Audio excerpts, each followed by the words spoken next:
இப்ப இருக்கிற கண்டிஷன்ல அவங்க பேசுவாங்களா இல்லையானே தெரியல. பட் இத காரணமா காட்டி இந்த பொண்ணு கொஞ்சம் லேசா பேக் அடிச்சா கூட நாம இவ்வளவு தூரம் முயற்சி பண்ணது ரொம்ப வேஸ்டாவே போயிடும். ஆமா மேடம், ஆப்போசிட் வக்கீலுக்கெல்லாம் சாதகமா போயிடும். மென்டலி பாதிக்கப்பட்டிருக்காங்க. அதனால இதை எடுத்துக்க கூடாதுன்ற மாதிரி ஆர்கியூ பண்ணி இதை ஒண்ணுமில்லாம பண்ணிடுவாங்க. நாம எதிர்பார்க்கறத விட இந்த கேஸ் ரொம்ப பெருசாவே மாறி இருக்கு. சோ இந்த பொண்ணோட ஸ்டேட்மெண்ட் ரொம்ப ரொம்ப முக்கியம் இப்போ. சரி மேம், நாங்க கூட்டிட்டு போய் அவளுக்கு எடுத்து சொல்றோம்.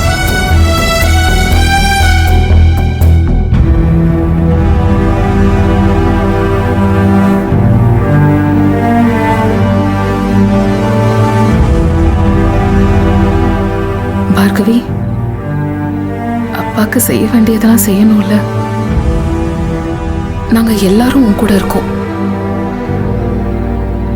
இங்க பாரு, இதெல்லாம் முடிச்சுட்டு நாங்க எங்க வீட்டுக்கெல்லாம் போக மாட்டோம். நாங்க வெளியே தான் தங்க போறோம். நீயும் எங்க கூடயே வந்துடலாம். நான் வரல, நான் வரமாட்டேன், நான் வரமாட்டேன். நீங்க யாரும் வேண்டாம் எனக்கு. என் அப்பா அம்மா எல்லாரும் போயிட்டாங்க. இனிமே நான் யாருக்காக கோர்ட்டுக்கு போகணும், யாருக்காக வாதாடணும்? போனா எங்க அப்பாவை கோர்ட் திரும்ப கொடுக்குமா? திரும்ப கொடுக்குமா?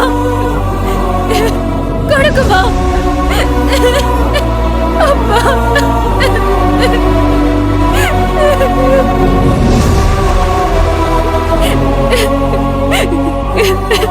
பார்கவி, உங்க அப்பா அந்த உலகத்தை விட்டு போயிட்டார். அவர் யாராலையும் திருப்பி உனக்கு கொடுக்க முடியாது. ஆனா அவரோட ஆசை நீ நிம்மதியா இருக்கணும், நிறைவான ஒரு வாழ்க்கை வாழணும். இதான அவருடைய ஆசை. நீ கோர்ட்டுக்கு வந்து உன் பக்கத்து நியாயங்களை சொன்னா மட்டும்தான் நீ தொந்தரவு இல்லாத நிம்மதியான ஒரு சந்தோஷமான வாழ்க்கையை வாழ முடியும். இல்லைன்னா இவங்க உன்னை துரத்திக்கிட்டே இருப்பாங்க. புரிஞ்சுக்கோ. மாட்டேன், மாட்டேன், மாட்டேன். யார் என்ன சொன்னாலும் எங்கேயும் வர மாட்டேன்.